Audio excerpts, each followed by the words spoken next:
Good morning, children. In our previous class, we started with the new chapter, chapter 3, Plant Kingdom, and we learned about three main classification systems. Which are those three classification systems, Donna? Three main classification systems. Artificial classification system, natural Yes. classification system, and phylogenetic. Very good. What is special about phylogenetic classification systems? Malavika, phylogenetic classification system deals with? They are based on evolutionary relationship among organisms. Very good. So what do you know about artificial system? Punya, artificial system. Artificial system was proposed by Dalton Hooker and Carl Linnaeus. Then? Carl Linnaeus. It considers it was the earliest system of classification, and it takes the physical properties of. Properties means? Gross, superficial, morphological characters like a number and Okay. What were the drawbacks of the system, Sania? Two drawbacks we discussed. They separated closely related species, and vegetative characters change according to the season. You mixed up both.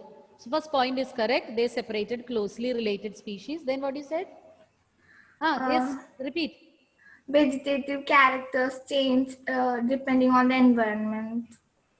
Okay. Then continuation of that point. They gave equal importance was given to vegetative and sexual characters. Sexual characters, but vegetative characters can easily get affected by the environment. So the continuation of the first point, what you said is that they separated closely related species because it was based on a few characters. Only few characters were considered. Okay. So today we will be learning about some other sources from where we can get help to solve the problems in classification. So three areas are there, or three sources are there from where we can take help. The first one is numerical taxonomy, cytotaxonomy, and chemotaxonomy. Chemotaxonomy, cytotaxonomy, and numerical taxonomy. So let us see what are these and how it is useful.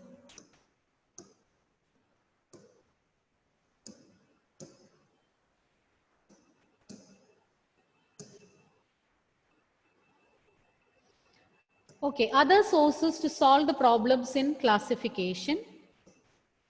The first one is numerical taxonomy. Numerical. So there is some connection with the number. Numerical taxonomy.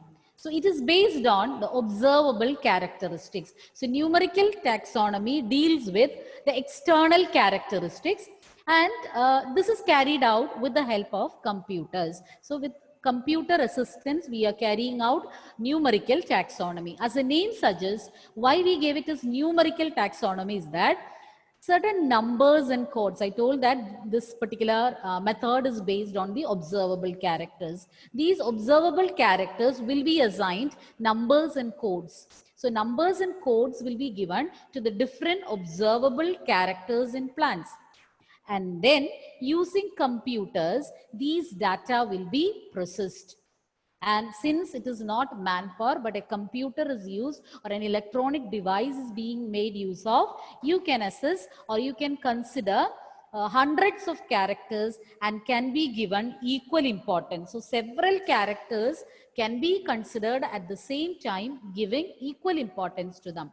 So once again, numerical taxonomy, as the name suggests, it has to deal with, or it is related with a number, because to all the observable characters, certain numbers and codes are assigned, and this data will be processed using computers.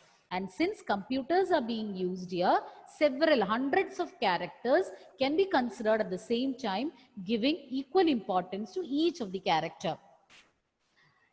And it is based on observable characteristics. So that was about numerical taxonomy. Now next one is cytotaxonomy. Cyto means cell.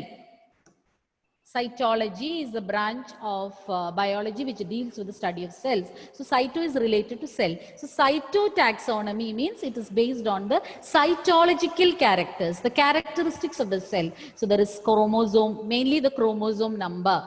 The chromosomes present in the nucleus, their number, structure, behavior. So cytotaxonomy is based on these features. Once again, cytotaxonomy deals with the cytological characteristics or the characteristics of the cell. For example, the number, structure and behavior of chromosomes. And the last one is chemotaxonomy. Chemo means chemicals. So here, as the name suggests, we are dealing with, or we focus on the chemical substances which are produced or which are released by the plants. So based on that, the third type of classification or the third type of taxonomy, and these three can be, or these three sources will help these taxologists or the scientists to solve any problems which they face in classification, especially when there is lack of some fossil evidences. So once again, I will repeat. So three sources which will help you to solve the problems in classification are numerical taxonomy, cytotaxonomy, chemotaxonomy. So understand the meaning of the terms and accordingly you develop the point. Numerical taxonomy related to number. Cytotaxonomy, cyto, cell. Chemotaxonomy, chemicals. So if you can remember like that, then you will not get confused between different points. So numerical taxonomy, numbers and codes are assigned to the different observable characters in plants, and using computer, you will process the data. And since it is with the help of an electronic device, you can consider hundreds of characters at the same time, giving equal weightage to each one. Then chemotaxonomy, it is based on the chemical substances produced by the plants. And cytotaxonomy is based on the cytological information. They focus on the number, structure, behavior, etc. of chromosomes. Hope you don't have any doubt. So now we are moving on to the first division, that is algae. Instead of Thallophyta, we can even say it is Thallophyta. Thallophyta, Bryophyta, Pteridophyta, Angiosperms and Gymnosperms. Angiosperms, it's already deleted. This year it had been deleted from your this particular chapter. So we'll start with algae. Let us learn about the different characteristic features, their mode of reproduction, the storage form of food, all those things we are going to learn. So algae, they are simple, thalloid, autotrophic, chlorophyll bearing and aquatic organisms. So once again, I will say these are very simple, because from here the plant division starting with algae, and these are very simple and thalloid. Thallus means undifferentiated plant body, like it's not demarcated or differentiated into roots, stem and leaves. So such a structure, such an undifferentiated structure is known as thallophyte or thalloid. Then they are autotrophic, goes without saying. Algae, they are green in color, they contain chlorophyll and they can carry out photosynthesis. And they are aquatic, means they are found in water bodies. You can find even in fresh water and marine, both salty water as well as fresh water. You can find algae, different types of algae. So which division or which kingdom includes unicellular algae? Anybody is remembering? Protista, did we learn about unicellular algae? Nobody is remembering. Okay, I'll repeat the points once again. These are simple, thalloid, autotrophic, chlorophyll bearing. So both are related. Autotrophic, since they are chlorophyll bearing, they became autotrophic and aquatic. And you can, apart from aquatic water bodies or in water bodies, other than that, you see them in different habitats, like even moist stone, soil, wood. In all these places, you can find algae. Apart from aquatic habitat, you can even find them on moist stones, soils and wood. Now, some of them, they are found in association with fungi, which you learned in detail in our previous chapter about lichen. Who will tell me what is meant by a lichen? Anyone? Sania, what do you mean by lichen? They have symbiotic associations with Between? algae, Hmm. lichen and algae. Okay. So that is known as lichen, and there the fungi will absorb nutrients, water, and provide it to the algae. Algae will prepare food and share it with the fungus. And at the same time, algae can have a symbiotic association with animals like sloth bear. Have you heard about sloth bear? Have you heard about that? It walks very slowly, and the sloth bear, its body, its fur is covered with algae. And it's a type of mutual association. So sloth will be, by promoting the growth of algae on its body, it will be able to camouflage. It can match with the surroundings and escape from the predators. And even it can absorb a share of the nutrients. Algae, they are autotrophic. That is why it is green in color. They can carry out photosynthesis and prepare food. So through their skin and hair, sloth fur can absorb the nutrients prepared by these algae. So that is the advantages which the sloth bear will get. So it will be able to camouflage because of the green color. It can camouflage, and then it will help them to absorb different nutrients through its skin as well as hair. Whereas algae will get shelter as well as it will get water. Now, how you might be thinking how water it is getting from by growing on the body of sloth bear, because its fur easily absorbs water. The fur of sloth bear can soak up water very easily. So the algae will get the water required for its survival from the fur of these animals. So once again, I will say, we were saying about the distribution of algae. And I told you can find them in different habitats, aquatic as well as terrestrial. When it is found in aquatic water bodies, no demarcation, or you can find them equally in marine as well as freshwater habitats. And at the same time, you can find them on stone, soils, and also wood where sufficient moisture is present for its growth. And another case is that they form symbiotic association with fungi as well as with sloth bear. So with fungi, that association of algae and fungi, we call it as lichens, where the algal partner will prepare food and provide it to the fungus, whereas the fungal partner will absorb nutrients and provide shelter to the algae. So that we have already learned. Now coming to sloth bear, on the fur of sloth bear, you can find green color. That is the algal growth on its body. And the advantage which the sloth bear gets is that two advantages are there. One is that it will help to camouflage. It can match with the green surroundings so that it can escape from the predators. And the second point is that through its skin as well as the fur or the hair, it can absorb a share of the nutrients prepared by algae. And algae, in return, they will be getting water because the fur of sloth bear will absorb water easily. And apart from that, sloth bear is providing shelter to the algae. Hope you don't have any doubts, children. Do you have any doubts? No, ma'am. Okay.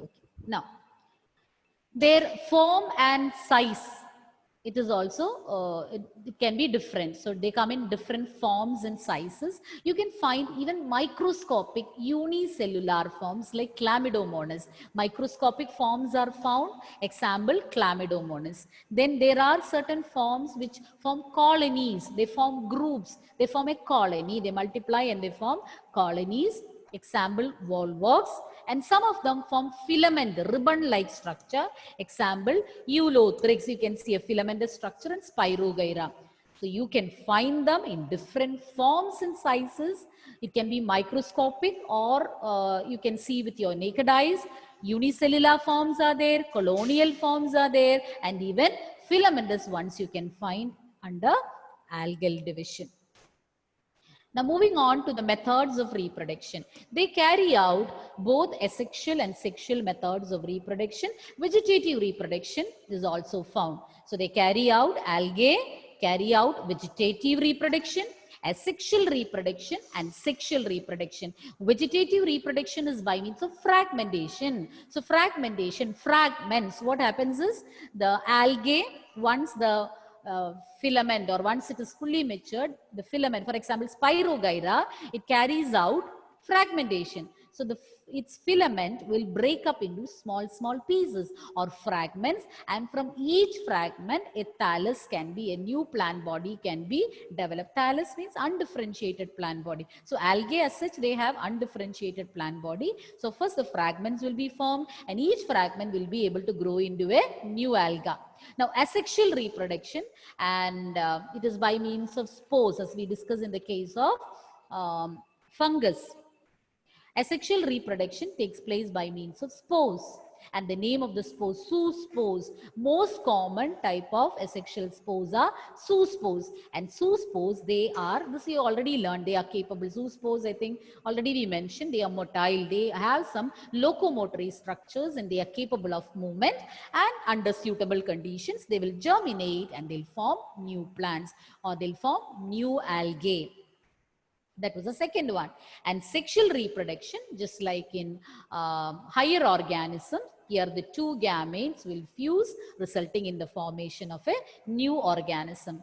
So methods of reproduction, I'll repeat once again: vegetative reproduction, asexual reproduction, and sexual reproduction. Vegetative reproduction commonly takes place by means of fragmentation. As the name suggests, fragmentation means the organism, it will break up into small fragments. So form small fragments, and each fragment will be able to grow into a new thallus or a new alga. Asexual reproduction by means of motile spores. Under suitable condition, asexual spores will germinate and form a new alga.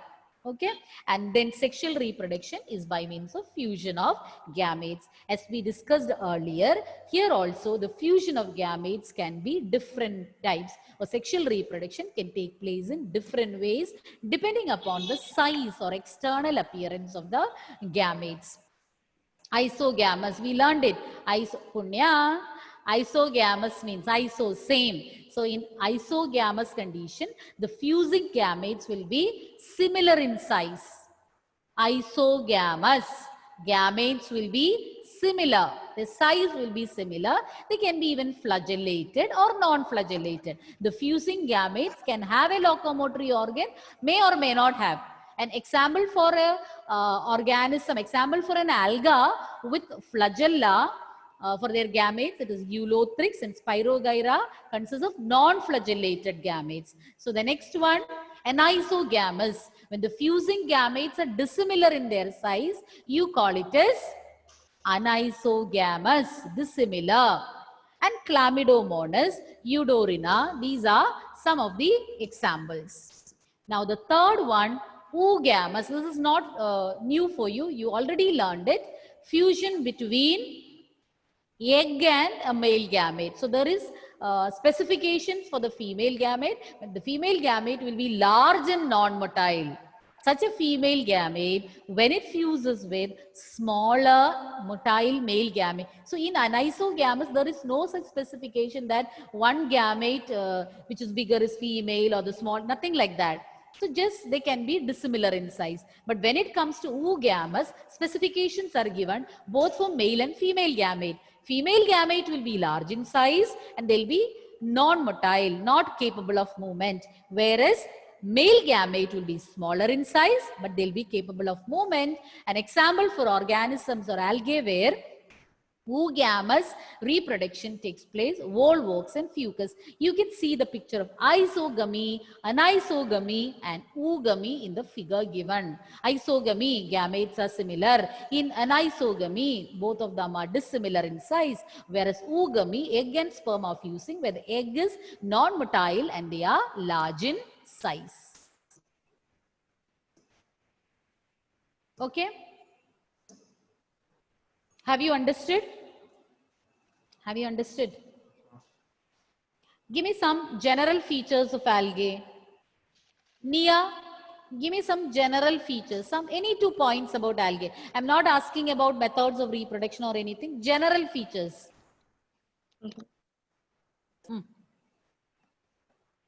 Symbol. Symbol. Unmute. Symbol thalloid. Autotrophic. Autotrophic, they contain chlorophyll. And aquatic. Aquatic. And even in moist habitats or moist conditions on terrestrial environment also you can find them. Okay, good. Now then we learned about the different size and forms. So in which all size and forms, or what are the different forms they exhibit? Nandana, what are the different forms exhibited by Microscopic, microscopic? colonial, Microscopic will be how many cells? unicellular, Microscopic unicellular ones, then colonial, colonial, and filamentous. filamentous. So they come in different forms. And one point which I missed out is, even you can see apart from these colonial, filamentous and microscopic one, even massive forms are also there. One example is kelps, which you will learn later. Kelps, KELPS, where the algae, they have massive or a very huge plant body, which you will learn under the classifications. Then we proceeded to reproduction. Which are the main methods of reproduction? Rijas, which are the different methods of reproduction? Fragmentation. Fragmentation. That is a method of vegetative propagation or vegetative reproduction. Then other two methods? Production of spores. Now you what under what heading you call them? Asexual reproduction. Asexual reproduction and even sexual reproduction. Asexual reproduction is with the help of what spores, Nevin? Asexual reproduction takes place with the help of what type of spores? Zoospores. Zoospores. What is special about one feature I told about zoospores? Motile. They are motile or they are capable of movement. Which are the three types of sexual reproduction, Steffi?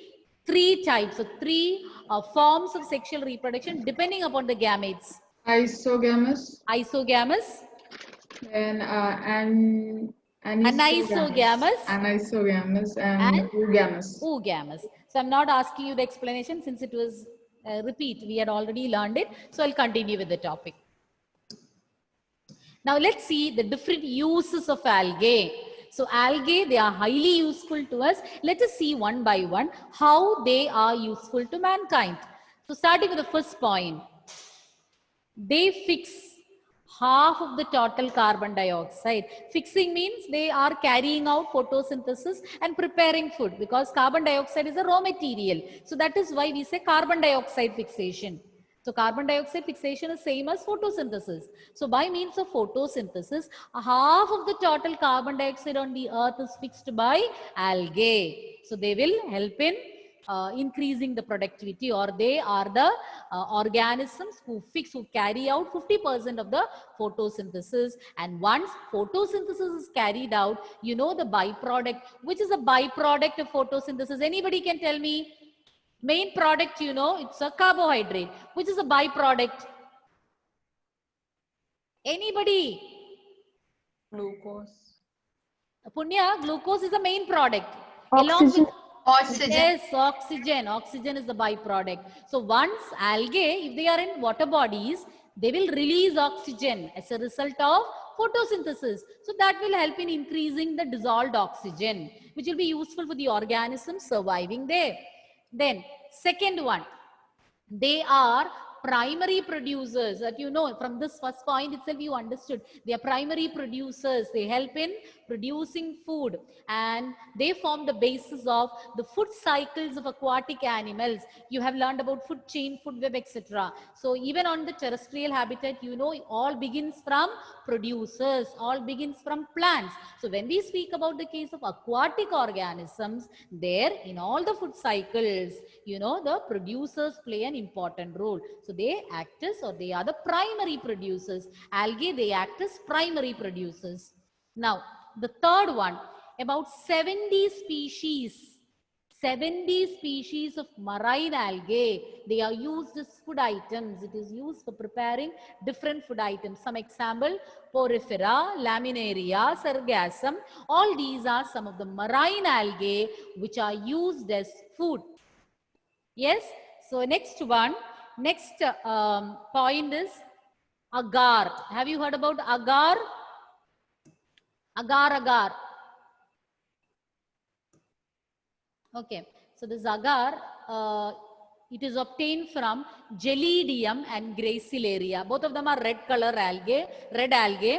Agar is obtained from Gelidium and Gracilaria, and we use it for culturing microbes in laboratory to culture the microbes, and also as a thickening agent in jellies and ice creams. So agar is produced from Gelidium and Gracilaria, and it is used for culturing microbes and also as a thickening agent, a gelling agent in preparing ice creams and jellies. And some of them, some marine brown as well as red color algae, they produce hydrocolloids. Hydrocolloids are also thickening agents. So just now we discussed about agar. Agar also you can categorize or you can say as a hydrocolloid. Hydrocolloid, they are capable of holding water. You might have heard about gelatin.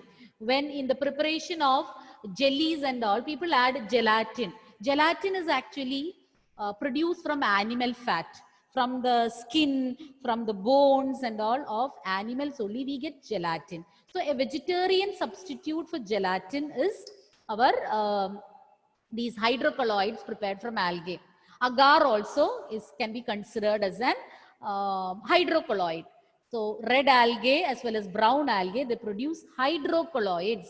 So hydrocolloids, these are also, as I said in the case of agar, they are used as gelling agents or thickening agents for soup, jams, jellies and all. You can use it just like agar. Agar also is a type of hydrocolloid.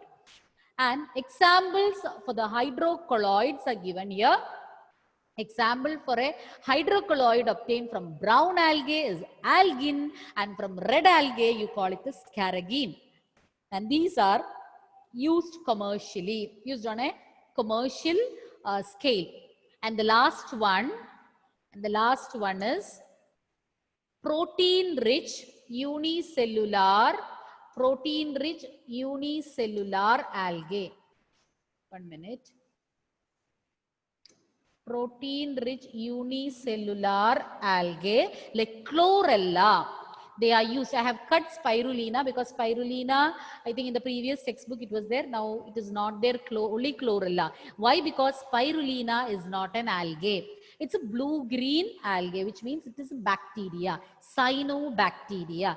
Spirulina, even though it is unicellular, it doesn't come under algae. So I have removed that. So chlorella is a unicellular alga.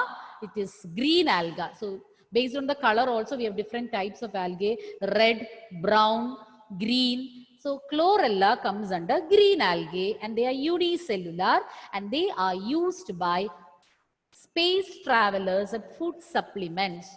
So these are rich in protein, so they can be used as food supplements by space travelers. So they give them abundant source of proteins as well as vitamins and other micronutrients too. Okay. So these are the different uses of algae.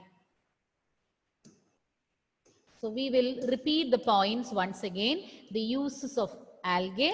We started with their role in photosynthesis. So through photosynthesis, 50% of the carbon dioxide is fixed by these algae, and when they fix carbon dioxide by photosynthesis, they release oxygen, which will increase the dissolved oxygen present in water bodies, and they act as primary producers because they are photosynthetic, and they play an important role in the food cycles of all aquatic animals. Then we moved on to its field or its use in in food industry. So many of them are being used as food like porifera, laminaria, sargassum, and even agar-agar, which is produced from Gelidium and Gracilaria. Both of them come under red algae.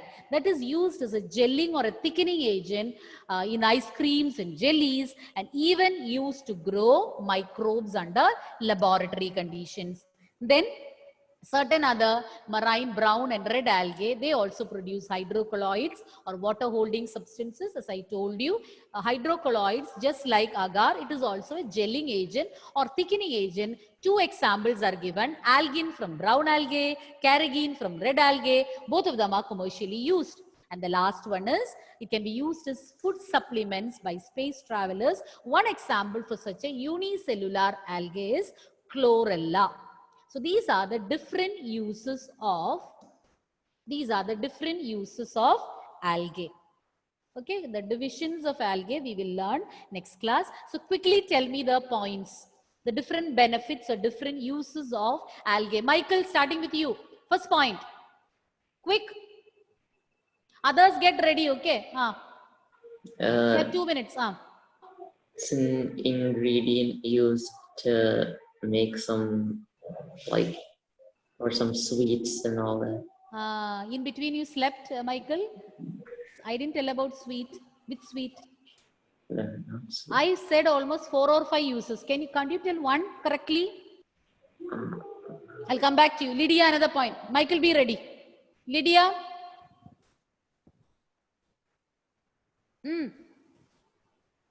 I can't hear you. Any mic problem is there? Okay, moving on to Donna. Lydia, see whether it is getting okay, then I'll come back to you. Ma'am, about 70 species of marine algae are used as food. Okay. Nandana, another example. Another use. They fix almost half of the total carbon dioxide. And helps in increasing Oxygen, the dissolved oxygen in water body. Michael, another point. Quick. Where are you searching? You take it from recollect and tell me. Don't search anywhere.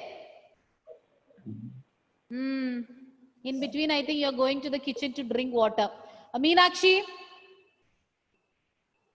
Ma'am, they are primary producers.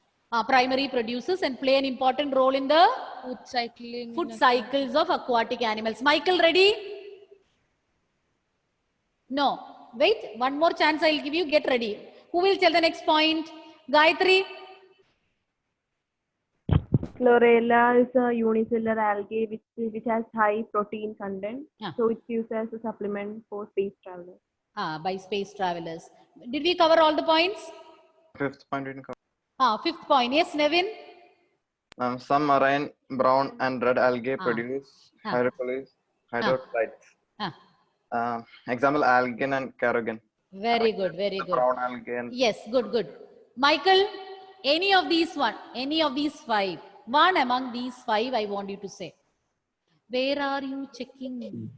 Yes. Certain Don't read. Some marine and brown algae are used to produce amounts of hydrocolloids. Where are you looking? Hydrocolloids. One example? Algin. Algin. Give me another use without looking. Don't search anywhere. From your memory. If you can say one more point, we'll wind up there. The agar is used in making ice, like a hardening agent for ice creams and jellies. Very good. From where do you get agar?